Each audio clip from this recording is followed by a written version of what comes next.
WrestleMania is just 1 week away as I sit here. And we have on our hands, I think, a very uneven build. I don't want to sit here and try to paint the same brush over every single program. I don't think every program has had a bad build. In fact, yes, Obafemi Brock Lesnar, I think, has been good. I don't think it's an overwhelming favorite like many people believe. I think it's been fine. Jade and Rhea, although Jade did face Iyo this week, we'll get to that. Jade and Rhea has actually been pretty good too. I would argue that despite the fact that Rhea has lost a lot of weight, and we've talked about that, and from that perspective, it actually does feel a little less important and a little less exciting. Not that her weight loss is bad, just purely from a wrestling perspective. But the context of that program has been good, and good for Jade too. So it's not all bad. The Sami Zayn stuff is interesting, given that Sami Zayn is in a weird place. He's coming out, and the fans are just, I think, tired of this character. I don't think that it's anything to do with, like he said, any singular moment. We're just kind of tired of the same Sami, and it's time for a change. That's all this is about. That's, I think, when you boil it down, we're sick of this character. We've given you a long time with it, and we've supported you through most of it. We're just ready for you to move on and do something different with your personality. And that's all it really is. It's not much more than that. But we'll talk about it. It is quite interesting what's happening with Sami Zayn. Kind of something you don't see very often, with Sami Zayn's character just totally running its course, and the fans are just like, you know what? As much as you were beloved, yeah, we're ready. We're ready to boo you. It's time. And you don't see that very often. So we'll talk about that. A bunch more stuff that happened on SmackDown and Raw. Yes, a little bit of Monday Night Raw if we have time, but also we have emails that we didn't get to last night. So we'll talk to those individuals and maybe even a voicemail or two. So a jam-packed show tonight, as you'd expect, the week before WrestleMania. And I think we can officially say it's WrestleMania week. And I have to ask you guys, does it feel like it? Does it feel like you're sitting here going, wow, back in January, it didn't feel like it. We didn't know where we were going. And now that it's a week out, how do you feel? I have to say, I'm trying to psych myself up. I really don't think it's been the worst WrestleMania build in the world. We're all, unfortunately, living in the moment and what's happening now. Sometimes people over-dramatize and overreact to and think it's the worst or the best. And trying to step back can take a little bit of time when you zoom out and go, okay, look, I'm in the moment now, but thinking back to previous WrestleManias, I mean, think about Triple H and Roman Reigns for WrestleMania 32. That's horrible. I mean, the fans didn't want it. It was rejected outright by the crowd. The crowd was cheering for Triple H and booing Roman Reigns. There's been some bad ones. So you have to think about it. What about Undertaker versus Shane McMahon? I think it was the same WrestleMania in Dallas, where we had Shane McMahon somehow be forced onto Undertaker in a Hell in a Cell match that came out of nowhere, and we're supposed to believe Shane McMahon can hang with the Undertaker. I remember complaining about that 14 years ago, or 10 years ago, I should say. And so, I mean, again, I know everybody's focused on this year's WrestleMania, and we should be, because right now, as I just said, I'm not going to over-dramatize it. Let me be very specific. I think this is the single worst build to a title match that I've seen for WrestleMania. So again, I want to qualify that, because if I say that it's the worst build ever, well, then that's a incredibly all-encompassing, impossible standard to I think adhere to or prove. But if I say it's the worst build to a title match at WrestleMania in the main event title match at WrestleMania, I think that really narrows the field. And I hate to say that, because this program with Cody and Randy had so much potential, and I don't want to hear that, well, they have a week, you're done. Everything's locked in. There's nothing they can do this week that I think will get people more or less excited. Everybody's excitement level, I think, has been pretty much locked in. So we'll talk about that and the Pat McAfee disaster that continues to be a disaster. There's no way about it. I mean, it just is. But before we get there on this weekend review, and I am doing it a little bit early because Amanda is going to be doing her review of SmackDown a little bit late this week. She'll be coming to Monday, I believe, for her SmackDown review. So I'm giving you my SmackDown thoughts and kind of wrapping up the week and wrapping up the emails. And we'll kick off the week with Amanda. And then, yeah, we're going to be posting pretty much every day next week. But before we get there, we have some new patrons. And those people I want to give shout outs to. Miller, right? I want to give you a shout out, brother. It's been a while. Mike 1978, George Picard. Thank you to all of you becoming members over at Patreon. And I want to invite you over to Patreon to get your ad-free everything at patreon.com/WWE podcast, because there's no better place to go for your ad-free WrestleMania previews and reviews than at Patreon. Okay, so Pat McAfee, my God. I mean, I don't even know where to start. I don't. Here's how I kind of view it. This feels like TKO not believing in a wrestling program to sell WrestleMania. See, this is not the solution to bad ticket prices or bad ticket sales.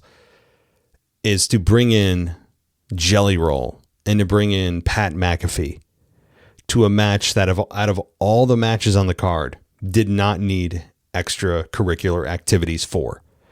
Out of every match you could think of, this is the one that didn't need anyone extra. These two haven't even got a chance to really talk to one another. How is that possible? I keep going over it, but it continues to be hammered home, and it deserves to be, that it's shameful that WWE hasn't even talked about Legacy, the group that they were in. None of the history. Nothing. And we're supposed to be sold by Jelly Roll and Pat fucking McAfee? That's what's supposed to sell more tickets and put asses in seats? Really? Good luck with that. I have my doubts, but this is very much coming from the top. This is not Triple H, and I think the fans see right through it. Triple H has not had a great record over the last year. It's not been good for him. I went over this last night, I believe, on my mailbag, but this is not all on Triple H. There's a lot of upper management interference happening here, and you can just feel it. And whether or not Vince McMahon returns, which would be fun, and the crowd would pop like crazy, whether or not The Rock returns, that's all been baked in. There's been a lot of speculation as well. They've mentioned The Rock by name. They've mentioned Vince, not by name, but referenced him multiple times now, which could be setting the stage for his possible return to do, I don't know what, at WrestleMania, but something, appear, which would be fun. But no matter what they do at this point, people have understood, okay, Vince could be there, Rock could be there. No one is going because Pat McAfee's there. No one's going because Jelly Roll's there. Absolutely not a single person in that stadium in Vegas is going there.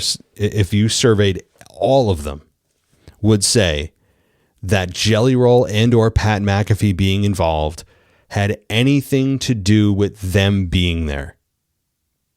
They're ignorant to what the problem actually is. And it's very simple. Yes, ticket prices are a factor, but you know what? If you had a hot product and you had just incredible stars that you've built over the last several years and you got deep characters, people would pay anything and they wouldn't complain about it. They would happily write you a check, or these days use their phones to pay for whatever you want to charge them to go to an event for the merch. You wouldn't hear boo about it because people would feel that they're getting their money's worth. When the customer feels that they're getting ripped off, that things become cash grabs, there's backlash. It's very simple. This is true for every form of consumer products and services and entertainment. And TKO is not immune. That's really the core of it, is their lack of star building. Not saying it's easy, but this is the problem. It's their lack of effective, coherent storytelling and their lack of just fundamentals when it comes to understanding what makes the business great and what fans love. And of course, the advertising all over everything you see all the time, it dilutes the product itself. Gone over that many times as well. It's kind of how I feel overall. Now, when you get into the specifics here, so Pat comes out to booze. He said he's the hero in the story, and he took issue with the fans cheering these spineless bums like CM Punk. Fans chanted for Punk, and McAfee asked if they liked it when Punk called him Pat McAfee. And Pat said it was hard for him to get past the fact that Punk wore officially licensed WWE gear. I mean, I don't really care. Who cares? That point was weak. Punk, he said that Punk has 283 things for sale, and he wondered if the merch checks go to the needy families who can't afford WrestleMania tickets or to the bank account labeled "I'm sorry, Saudi Arabia." I mean, that line had some bite to it. And I will say, before I continue in the specifics here, the promo, the context of what Pat is saying, his delivery is actually good. He doesn't stumble. He has confidence. He can speak well. That's what he has going for him, on top of the fact that he's got an incredibly successful podcast. He has a rapport with WWE fans already. So there's something there. The problem is it's beyond misplaced. If you wanted to bring Pat in and do this little kind of gimmick with him, you could have done it at any other PLE, and it might have worked. The fans might have been like, all right, well, fine, bring him in. Let's do this kind of weird thing. But it's the main event of WrestleMania, or at least night one. And you have him coming in to what? Is he supposed to be viewed as a savior for TKO? Why else would you bring him in? They really must believe that, which tells you just how out of touch management is when it comes to understanding pro wrestling fans. But, they had to double down. At this point, WrestleMania is in a week. You can't shift course that quick. You just have to go, all right, well, this sucks. We recognize this sucks. We screwed up, but we can't correct course now. We're already here. Let's just go. And yeah, I kind of respect that, even if it was a horrible decision. But Pat McAfee's your savior. It's almost a bad joke. And it's, again, shameful that we haven't the focus hasn't been on Cody and Randy. I mean, Randy had a great heel turn. Going back to the 2009 Randy, people were excited. They were cheering him, but who cares? You knew that was going to happen anyway. But we got the Randy and the voices in his head, and you didn't know where that was going and when he was going to snap. And he, beat up Matt Cardona for a couple weeks. And Cody was out for a week because of the beating he took and all the rest of it, which was great.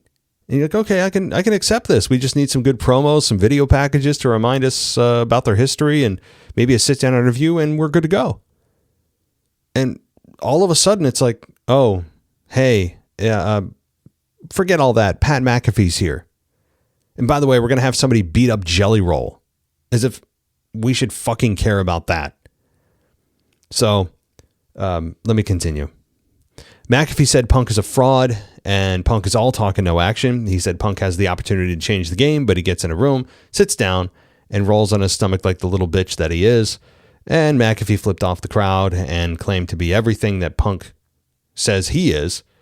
And McAfee agreed with Punk that WrestleMania ticket prices are too high because Punk is in the main event. And the only good thing was Randy Orton, as if I don't even understand the logic as to how exactly he feels Randy Orton is going to be the savior for WWE. Explain that to me. Explain how making Randy Orton champion for the 15th time is going to, quote unquote, save WWE. I'm not following that logic. How? What will change exactly? We haven't been told that. We're supposed to fill in those gaping hole of plot holes missing, right? Okay, so then it gets weird because Punk said that the fans didn't deserve it, but what he did is he called up Ram, I think the Ram truck company, and he said, "Hey, how can you help me help the fans?" And Ram's like, "Hey, you know what? We're going to give everyone 25% off every ticket," which of course is, I mean, it's bullshit. I mean, it's fine. Yeah. Like if you think 25% off is going to really have any kind of impact on the tickets, you don't know how, do they know how people work? I mean, they're responding to the criticism and they're bending the knee to the criticism, but it's too little too late. People have already, especially families. You think families are going to upend their plans in a week? School's still going on. You think they're just going to say, "Hey, you know what? Hey, honey, look, every ticket we buy is 25% off. Isn't that great? Now we only have to spend $5,000 instead of $6,000 for flight and hotel and food and tickets and merch. Isn't that great, dear?" No. On top of the fact that even if it was a more significant savings, again, plans, kids, good luck. You're not, no families are looking at that discount going, "Oh, well, where's the purchase button? Where's the buy it now? Pull out your credit card, babe. We've got some shopping to do." Nobody's doing that. It's too little too late. It might get a couple of, solos. It might get a couple of pairs of friends going that are interested in, "Oh, hey, you know what? We were on the fence. This is just enough for us to decide, okay, let's go." It might be enough for a couple extra ticket sales, but not enough to drastically change the game. Everything's kind of baked in now. And it's just the way it is. This ticket sale is not going to have a big impact, I don't believe. So not only that, but which is fine that they did that, but it feels very kind of, here's a bone. And we did what you said and you still didn't buy the tickets. Yeah, again, we as a general rule, we can't just upend our lives after you decided in the last week to discount 25%, which is, it's significant, but not enough for really, I think, a needle moving mass purchase of tickets. Secondly, why is this being delivered by Pat McAfee? Why wouldn't this news be delivered by CM Punk, who mentioned the ticket prices on Raw? Shouldn't he be the one that gives that news? If they're going to give a wrestler to say that, which they shouldn't, but if they did, why is Pat McAfee, the guy who's not a wrestler, the go ahead to deliver that news to fans? Why is he the one? It has a bad taste now that it's not only TKO doing it for just backlash reasons, just totally reactive, but also because it's Pat McAfee that no one wants to see right now. So he's the guy that we're supposed to just be happy with now because he gave us a discount that we all know is, of course, bullshit. The Ram thing is total bullshit. It's just TKO saying, "Oh, yeah, shit, we should probably just get," yeah, that's it. We all know the story.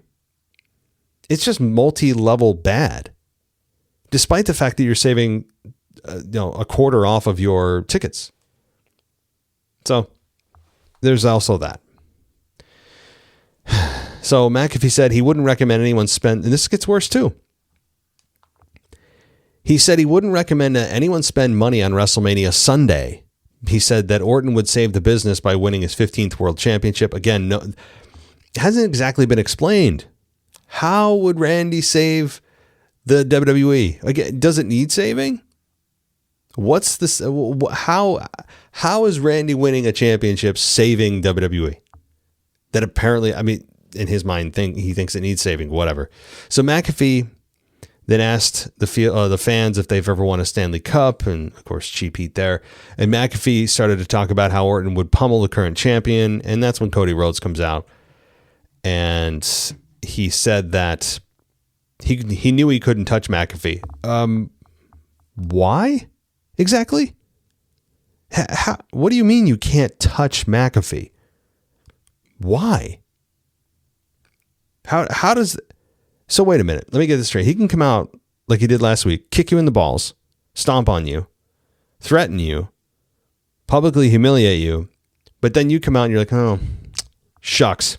I know I can't touch you. According to who or what?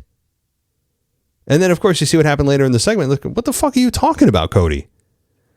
But nonetheless, we have Cody Rhodes say that he could get McAfee a replica title, and he could go back to the person that sent him to WWE and say, thank you, daddy. He brought up the term play wrestler, and he said he didn't know what it meant until last week. Really, Cody, how do you not know what that meant? It's kind of self-explanatory. What do you mean you didn't know what that meant? What?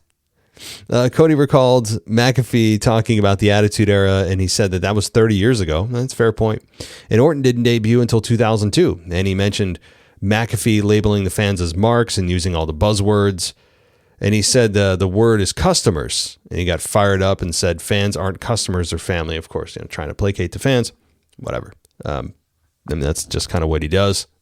He is a true politician. There's just no other way. I've been saying that since he came into the company. It's nothing new, but he is exactly what people claim that he is.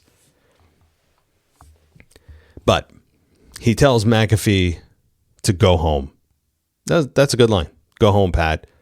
And that's when McAfee started to run his mouth, and McAfee called Cody a cosplay champion and mocked his fake hair and his teeth, which I appreciated. That was a small part of this promo I appreciated. Just hammering him on everything that is in a lot of our eyes not right, or I guess wrong, in what a champion should look like. But McAfee told Cody that if Orton doesn't walk out of WrestleMania as champion, he will never be seen or heard in the business again. Which tells me Cody ain't going to win this match. But Cody asked McAfee to take his shades off, and he questioned if he was too high, or he forgot that he was eating at the announce table for 3 years. And then he said that McAfee hates this place, yet he stayed, and he made a living here, and said that they could get Gunther to come out and put McAfee to sleep once and for all. That was a good line. So we have Cody leave. McAfee's enticing him to come back. Cody bites. He's about to pummel McAfee. And that's when Orton appears on screen, and he has Jelly Roll on the ground. And Cody's conflicted as to, what do I do? Because this is such a moral conundrum. Do I save this another cosplay wrestler that is here for a short time and is not really a part of our business? Or do I go after the guy that's been running his mouth and has made this whole segment a pile of shit? And you know what? I do blame McAfee in part, but I mostly blame TKO on this. McAfee is just a vehicle. They've entrusted McAfee, but I blame mostly TKO. So, again, why the fuck Jelly Roll's involved in this? I don't know. TKO has this childish view, immature view of what will get this main event over and get more eyeballs on it, and that's bring in the celebrities. They don't understand that fundamentally that will not work. Because here's the thing. If you have fans that are just strictly Jelly Roll fans, they don't care about pro wrestling, whatever, and you also have strictly Pat McAfee fans that, they like his show, his podcast, they like his college work. He does a lot of announcing for college, and they're not going to go and say, hey, oh my God, I got to see what he's doing in pro wrestling. Most people aren't going to look at that if they're just strictly fans of what they do outside of WWE and go, oh my God, whoa, he's in a match? Cool, let me tune in. They think that's happening. That's not happening. So, all right. And it ends up in a Cody beatdown. That's what it ends in, with a title shot off the face. So here is, according to Pro Wrestling Net, here's their point of view. It says, the only way this could be worse if it turned out to be that McAfee's character is in cahoots with Vince McMahon.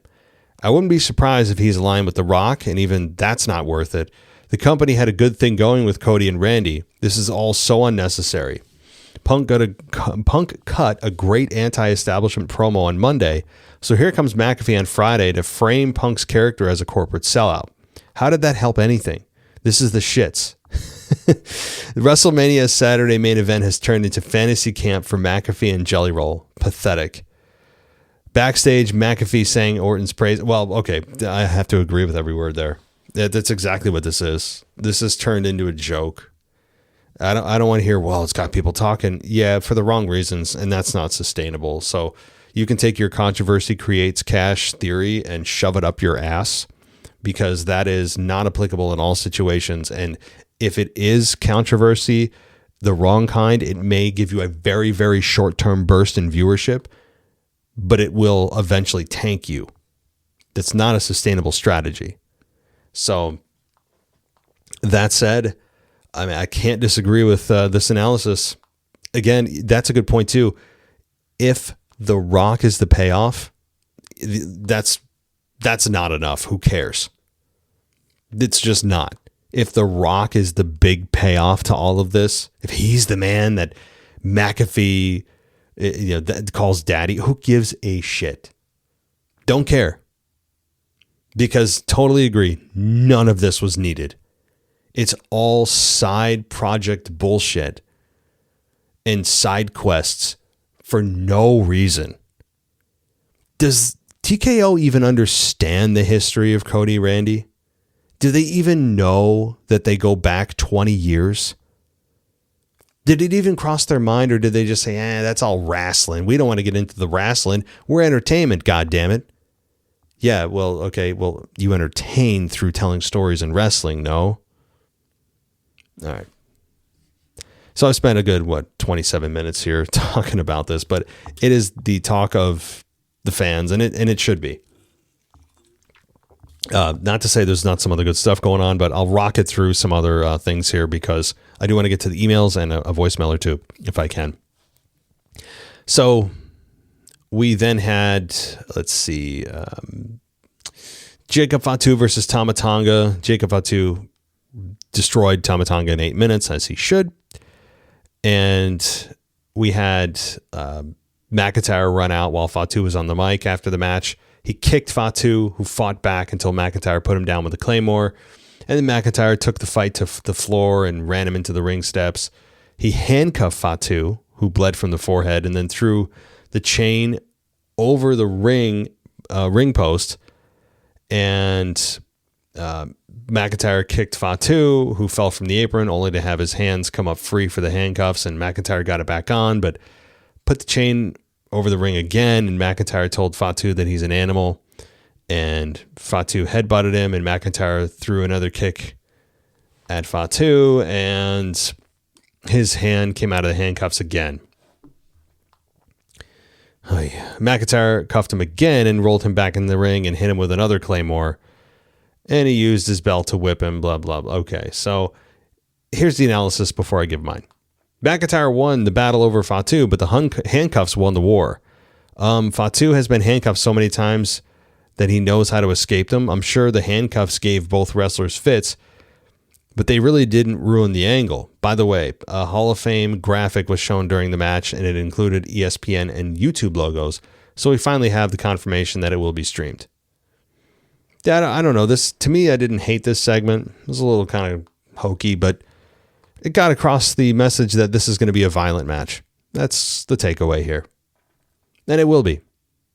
And I actually think that it will be a match that is talked about, despite the fact that it's on the first hour of the first night for free. It, I think, will be a very hard-fought, violent, likely bloody match. So there's that. Man, oh man. Okay, moving on quickly. We have, let's see, Sami Zayn come out and said he feels the winds of change blowing. And he said everywhere he goes, people are talking about change. Even Cody, Randy, who both suggested that he can make changes ahead. And he came to the ring, and it sounded like the fans wanted to change as well, and said he's always tried to give the fans his best, and he has to try to give them something real. He said there were still fans booing, and he gets it, but he knows that it means something to them. And he said he won't betray himself because he loves the fans, and he brought up the booing fans and questioned why they did. He said it was okay because he didn't care, and he said the real fans would have his back.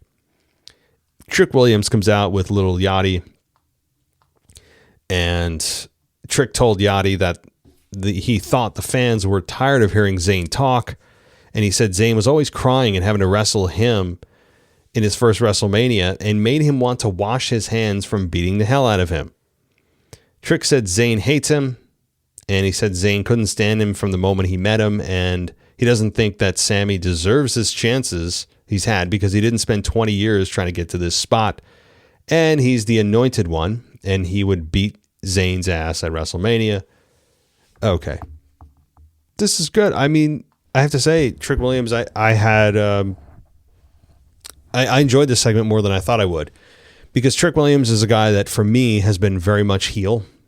I don't know really where to land with him. Little Yachty is annoying, but I can also see where he would be entertaining. He can play both sides. For me, it leans more on the obnoxious, but I could see where he'd be kind of a funny sidekick at times and kind of being that second voice that runs his mouth. But Trick Williams, I mean, the guy's got star on him. We'll see how that proceeds in the future. I know that Whoop That Trick is big. I understand his music. He's got a presence. Everything points to this guy in the near future, getting a championship opportunity. Doesn't mean he'll win it, but he's got one coming. And I don't mean U.S. title. I'm thinking in the next 12 months, it could be maybe top title, at least an opportunity at one. I don't think he'll win it yet, but you look forward to the 2027 Royal Rumble. He's got to be in the conversation of at least your top 10 picks right now. So, hey, I enjoyed this segment. And then on Sami's side, he continues to evolve in a way that's so unique. As I mentioned earlier, he's an organically loved star that the fans have related to and were behind. And he peaked during the Bloodline story that culminated in Montreal, him getting a title shot with Roman Reigns. And ever since then, he's been on a slow decline because fans lost faith. And every time he'd get a big opportunity, he just couldn't win. So the fans are just like, all right, screw it. Yeah, you're never going to win the big one. You'll get the U.S. title from now, every now and then, and that'll be it. And so far, they've been right. So the fans, I think, are giving up. They want something different. And Zayn is acknowledging it. He seems smart enough to see that. WWE sees that. So they're doing it in a way, though, that's Sami not changing the content of his character. He's not just suddenly being this mean guy. He's just coming out and just being frank. It's like, why do you guys hate me? Just being whiny without being whiny. It's a very interesting line that he's towing right now. And I'm interested in where this is going and where it all eventually totally collapses for Sami and the fans. So I enjoy this. This is kind of a sleeper match for me.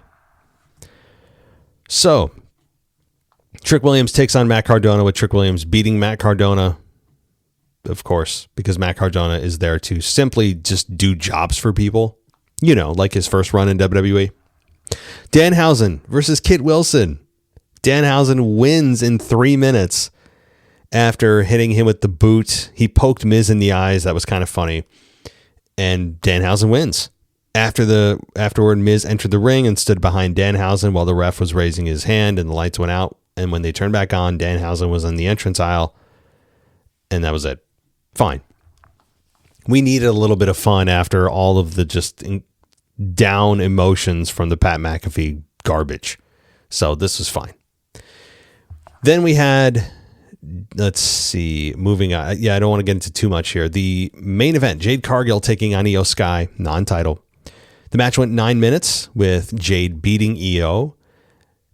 with Jaded, so it was a clean victory as much as it could be. After the match, Jade grabbed a chair from ringside and Ripley's music played, and she raced to the ring and stood over Sky as Jade exited.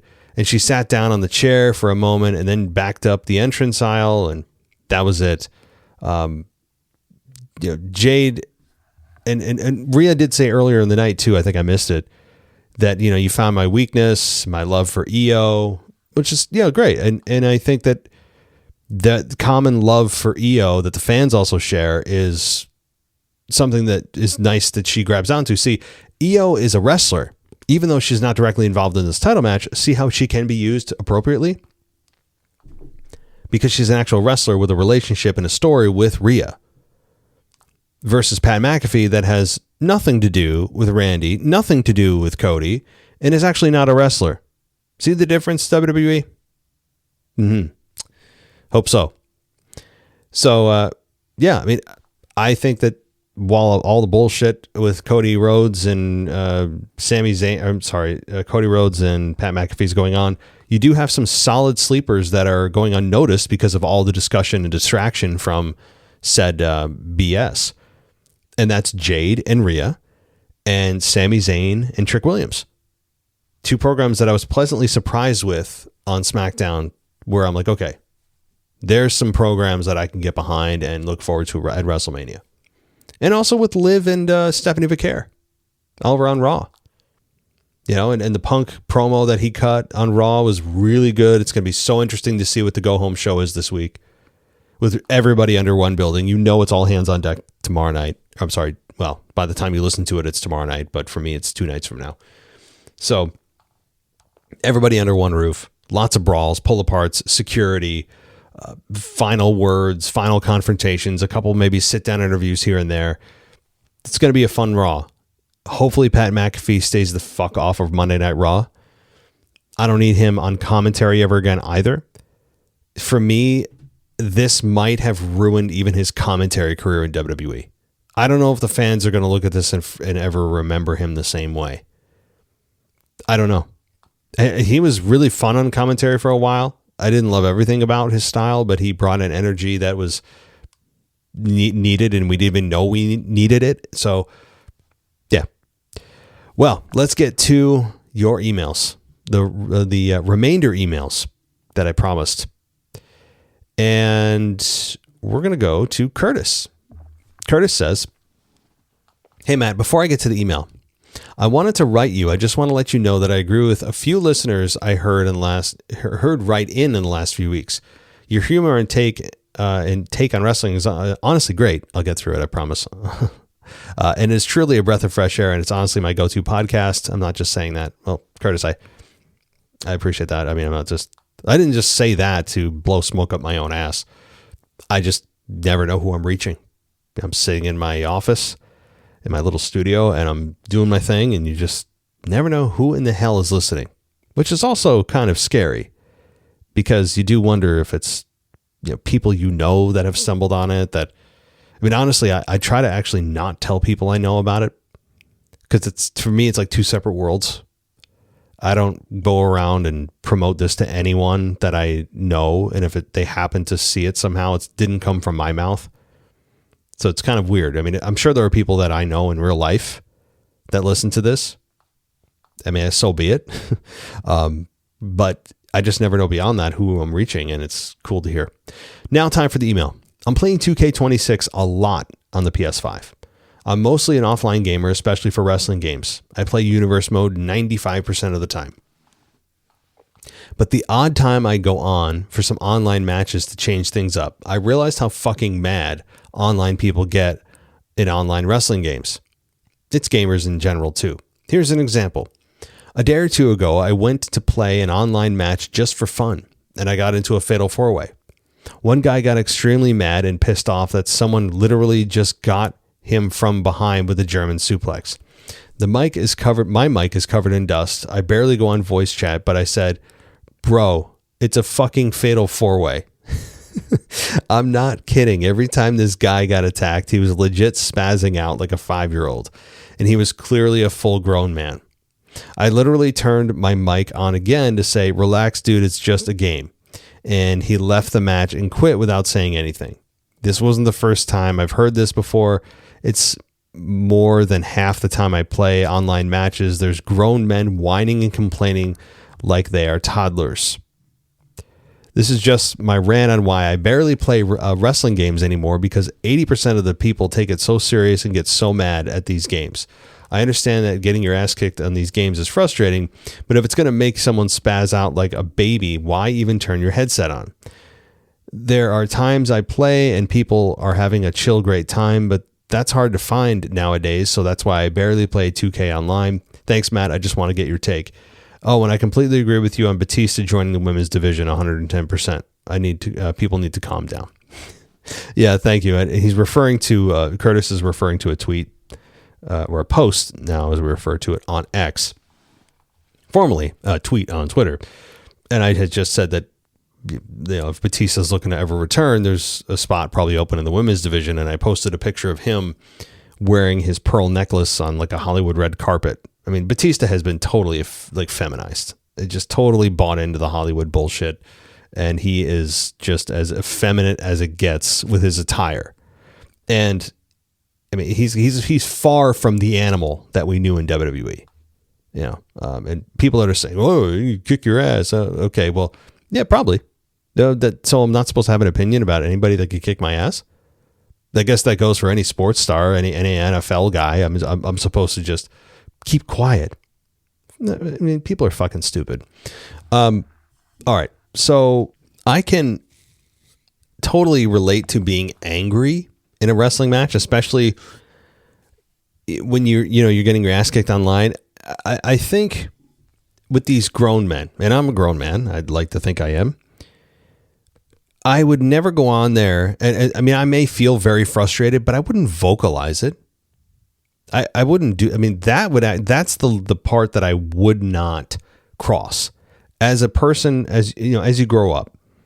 It's not that feelings go away. You learn how to manage them. Right. So like children, most of the time, don't know how to manage their feelings, and it comes out in screaming, crying, kicking, whatever. Right. I've got kids. I know. But the difference is, as you get older, those feelings can sometimes even intensify, but you learn how to cope with them, manage them, suppress them, or find a way to let it out healthy. That's the difference. It's not that feelings go away. Far from it. Quite the opposite, actually, right? And when you have grown men screaming about a wrestling game, I mean, yeah, that's embarrassing. That shows just kind of that they never really grew up. That's all. They never grew up, or they didn't have parents that ever disciplined them or showed them how to manage their feelings. And in a world that coddles to people that yell and scream, and instead of, conforming to society has conformed to these maniacs. They feel even more emboldened to just act like this, even in public, when they don't get their way. This is a child's way in a man's body of reacting to something they don't like. It's the equivalent of spilled milk. However, I totally can understand. Like I get pissed off too. I play Fortnite, believe it or not. I play Fortnite probably more than any other game because my family does. But I get really pissed off. I do. That game infuriates me, and a lot of it is because there's no respawn, and I'm a big fan of respawn. So you get like one shot, you go through all this. You get your epic weapons or your legendary weapons, your mythic weapons. You're at full health and shield. There's 10 people left in the game, and someone just blasts you with a pump shotgun or something. Those of you that play can kind of relate to this. If you don't, you're like, what the fuck is he talking about? But then it's just gone. They pick up all your stuff and that's it. You can't respawn, at least in the battle royal. I know there's tons of different game modes, but the most popular is battle royal. And once you're dead, you're dead. And I'm a big fan of respawn, because then you're like, okay, I got my ass kicked, but you know what you can do? You come right back. Just like Call of Duty, where you're just like, I can come back and get my revenge instantly. If you die in Fortnite, if you play Battle Royale, you have to wait. And there's like a respawn period. Well, you have to enter a new game, and you have to go through several minutes to get into a new game. And I get really pissed off, but I don't sit there and yell and scream. It's frustrating. like those feelings, sometimes feelings, you don't have the control over what feelings come to you, but you do have the control of what to do with them. And so, yeah, I totally understand why you don't. I don't even, the game lobbies these days are nowhere near what they used to be.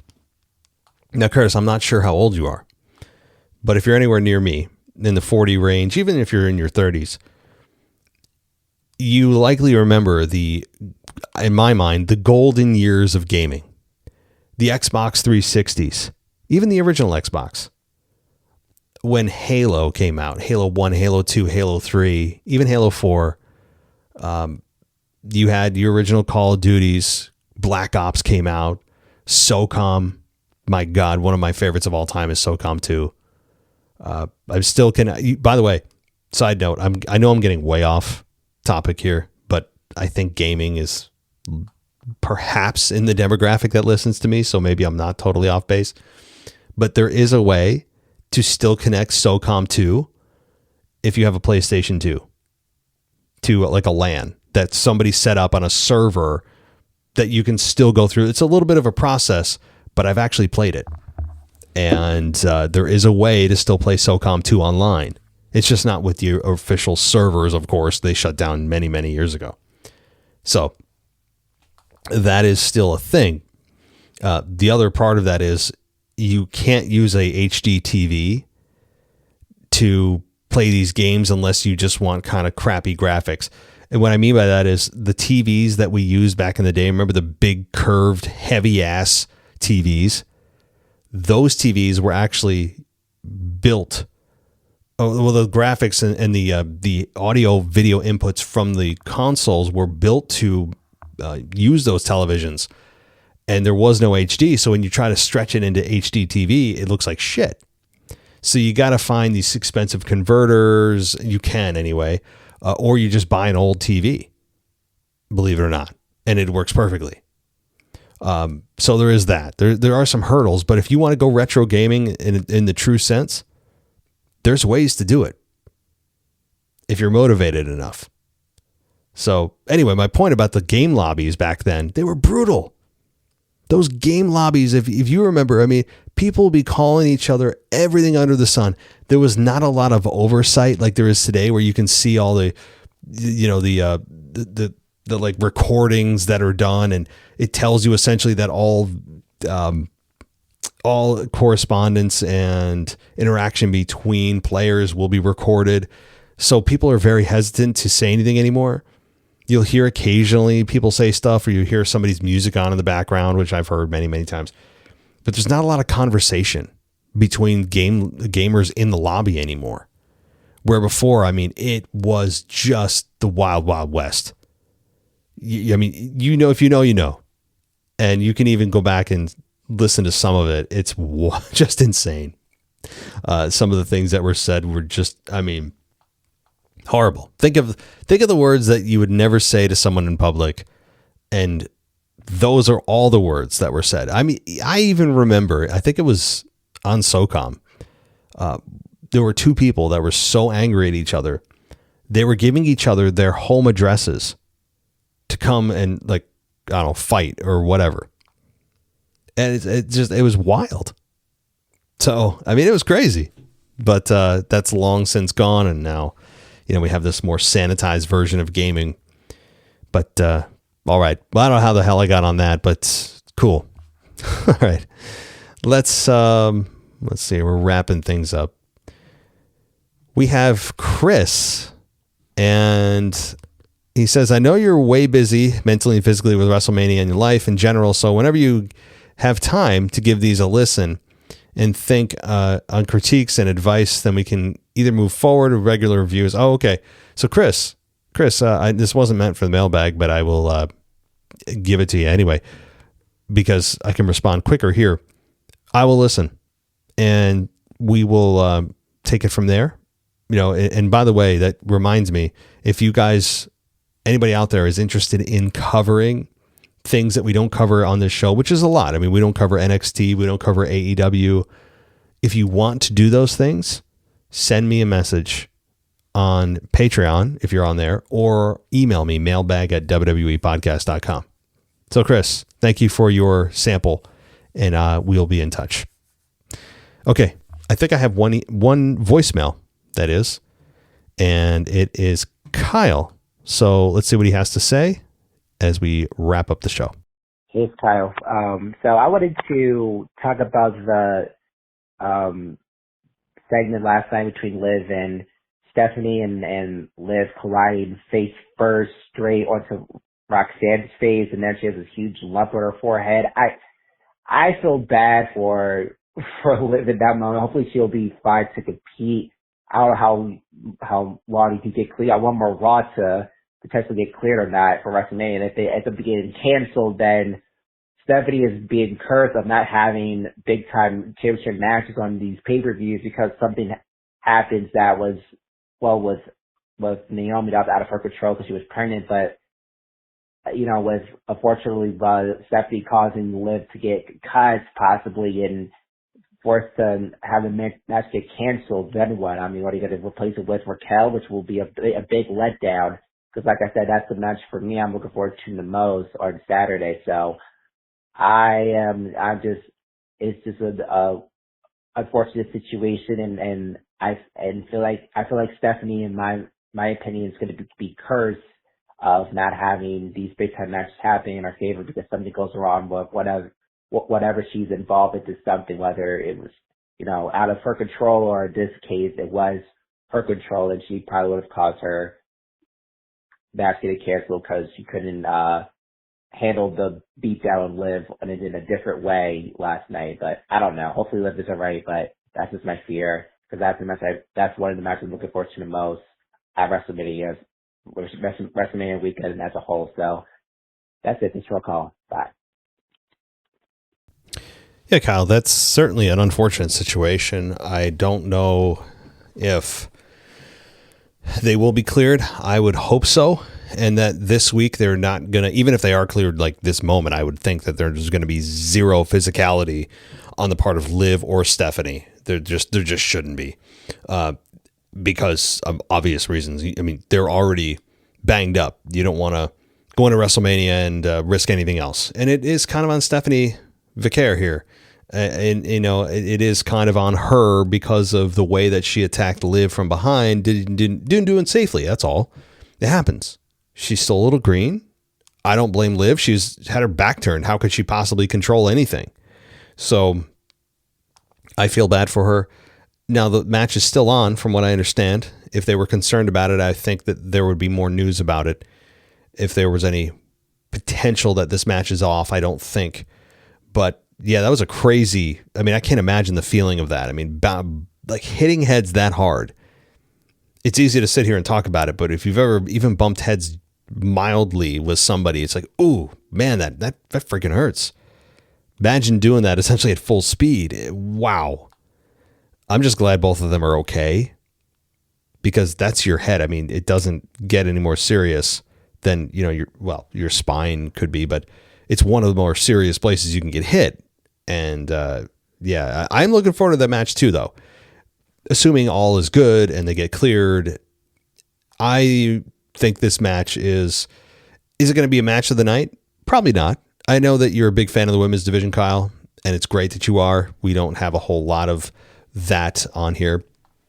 The women still kind of feel like a sideshow, albeit one that's focused on wrestling, which is good, and not other stuff, which, as we all know, was just not what we wanted on a wrestling program, and it's become wrestling for the women, which is great. But they're still very much kind of a sideshow of this year's WrestleMania. And I think that Liv and Stephanie Vicaire are going to kill it. I don't think they have a chance for match of the night, but I think we're going to come out of that going, that was really good. I have hope. And why not?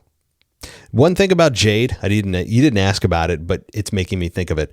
She was recently on a podcast. I don't know the name of it. Otherwise I'd give it credit. And she was talking about how WWE doesn't pay for the attire of wrestlers, the hotels, their meals. The only thing they pay for is their flights. which again is why they get paid as much as they do, which, because that builds in all the travel costs that come with the profession that you're in. But they don't outright pay for them other than the flights.